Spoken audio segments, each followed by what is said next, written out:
దేవుడు మన పక్షమునుండగా మనకు విరోధి ఎవడో? ఏ సిరియా రాజైనా, ఏ దుష్టుడైనా, ఏ గొల్యాతైనా, ఏ ఎర్ర సముద్రమైనా, ఏ సింహాలైనా, ఏ అగ్ని జ్వాలలైనా, ఏ జలగుండాలైనా, ఏ దుర్మార్గులైనా, ఏ బలవంతులైనా, ఏ అధికారులైనా మనల్ని ఏం చేయలేరు. భయపడొద్దు. దేవుని పక్షంలో ఉన్నాడా లేదా అని చూసుకో, అంతే.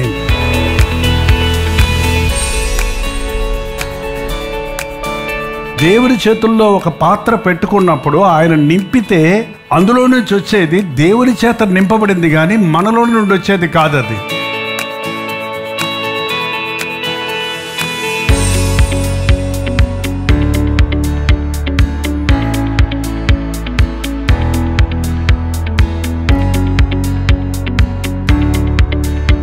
దేవుడు నీకు ఇచ్చిన స్థానాన్ని ఎవ్వడు తగిలించలేడు. అండి. ఎవడైనా నీ జోలికి వస్తే నువ్వు ఇంకా పెరుగుతావు. అది దేవుని పద్ధతి.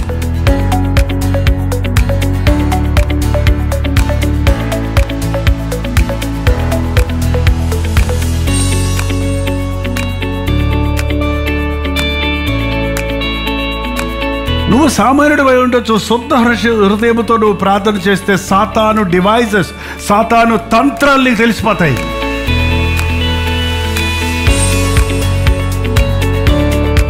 అసాధ్యంగా ఉందా? ప్రార్థన చేయి, సాధ్యమవుద్ది.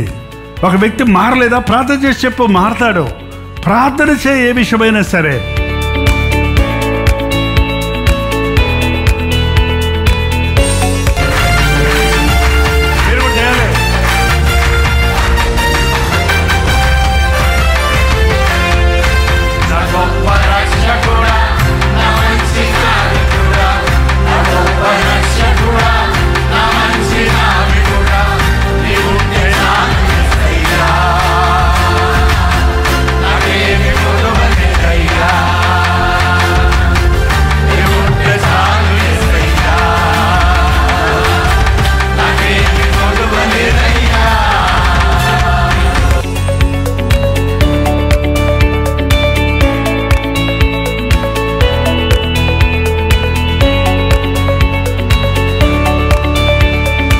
ఎంత గొప్ప కాపుదల దేవుడు తన నమ్మిన వారికి ఇస్తాడన్నది మీరు విశ్వసిస్తే భయపడరు.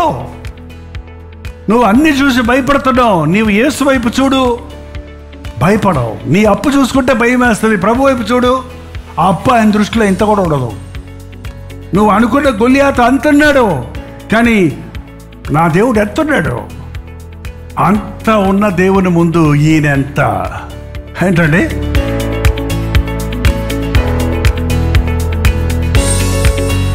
నా బతికేమైపోద్దో అని ఏడుస్తున్నారు కొంతమంది.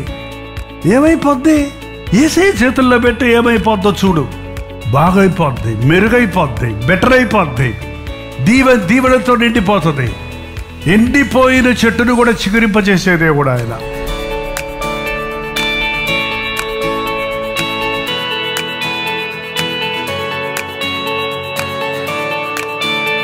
ఈరోజున అనేక మంది యేసయ్యను గురించి విన్నారు, తెలుసుకుంటున్నారు, కానీ ఆయన దగ్గరికి రావటం లేదు. లోక రక్షకుడు పుట్టాడని 2000 సంవత్సరాలు దాటిపోయినా ఇంకా యేసును ఎరగని వారు, యేసు పక్షములోనికి, యేసు వైపు తిరగని వారు ఉన్నారు. అటు వారిని సాతాను అనేక శోధనలు పెట్టడం చూస్తున్నాం.